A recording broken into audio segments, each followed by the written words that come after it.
अब आते हैं उस प्रेस कॉन्फ्रेंस के हिस्से की तरफ जिसमें मियां साहब ने बहुत सी कंप्लेंट्स की। जरा हम थोड़ा सा आपको बताना चाहते हैं कि मियां साहब गलत कहां है। मियां साहब ने कहा कि मैंने डॉलर 104 रुपए पे रोक के रखा। क्या कहा, जरा सुनिए। डार साहब का और मेरा मशवरा हुआ तो हमने उसको फिर 104 तक ले गए। कितने दिन? 4 साल डॉलर 104 पे रहा। 4 साल 104 पे रखा, लेकिन जिस दिन आप छोड़कर गए मिफ्ता इस्माइल साहब वजीर खजाना बने और डॉलर 126 पर चला गया, क्योंकि उस वक्त ये बताया गया कि आपकी वो पॉलिसी जिसमें डॉलर आपने जबरदस्ती 104 पे रखा था, डॉलर में मार्केट में डॉलर्स फेंक रहे थे आप, वो पॉलिसी ठीक नहीं थी। इसी का इजहार उन्होंने वजीर खजाना से हटने के बाद एक टीवी इंटरव्यू में भी किया कि कैसे डॉलर को सस्ता रखा गया। और मैं इसलिए डॉलर आपको पहले बता रहा हूं क्योंकि इसी का ताल्लुक है फिर महंगी बिजली से या बिजली के बिलों से, जिसके ऊपर आप इतनी बात कर रहे थे कि हमारे दौर में बिजली के बिल क्या थे और अब क्या हो गए। बड़े वाकयात भी सुनाऊंगा, जरा सुने मिफ्ता इस्माइल साहब क्या कहते हैं।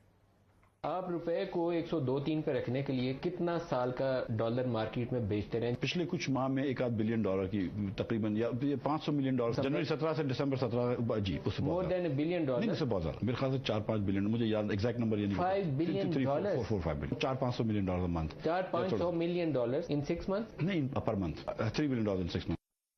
यार अगर आप $500 मिलियन पर मंथ लगाएं तो तकरीबन साल का $6 अरब बनता है। 4 साल की हुकूमत यानी $24 अरब मार्केट में फेंक कर डॉलर को 104 तक रखा गया। यह था वो कमाल और जादू जिसके जरिए रुपया डॉलर के मुकाबले में 104 रुपए पर था। बिजली की कीमत का मियां साहब ने कहा, उन्होंने कहा हमारे दौर में बिजली की कीमत बहुत कम थी, बिजली का बिल लोगों का 1000-1500 से ऊपर नहीं आता था। सुने, बिजली का रेट भी महंगा नहीं होने दिया। जिनको आज 18-18 हजार रुपए का बिल आता है, उस जमाने में 1600 रुपए का बिल आता था। ये आखिर सब कुछ किसने किया? कौन है इसका जिम्मेदार? अगर मैं जिम्मेदार नहीं हूं तो फिर कोई ना कोई तो है ना, और वही है जो हमारे बाद में आए।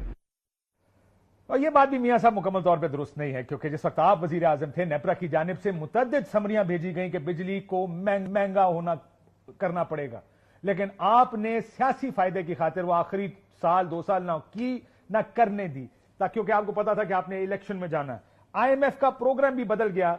आपका आखिरी जो प्रोग्राम था उसमें आईएमएफ आपको पैसे देता था और फिर आपसे ये दरखास्त कर देता था कि बराए मेहरबानी ये काम कर दीजिएगा, और आप अगर ना भी करें तो एग्जेम्पशंस ले लिया करते थे। जब अगली हुकूमत आई, जो कि अब भी यही आईएमएफ का तरीका है, आईएमएफ अब फ्रंट लोड कर रहा है प्रोग्राम। वो कहता है आप ये सब काम करेंगे, यानी बिजली महंगी करेंगे, गैस महंगी करेंगे, डॉलर डिवैल्यू करेंगे, आप आए और हमसे एक किस्त ले जाएं, और अगर आप एक भी किस्त आपको ना मिली तो आपका मुल्क डिफॉल्ट कर जाएगा।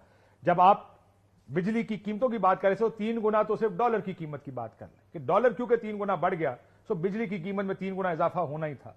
लेकिन फिर आपके अपने भाई साहब जब वजीर आजम बने पीडीएम का, तो उन्होंने पूछा कि आखिर ये इंपोर्टेड फ्यूल पे बिजली कौन बना के चला गया?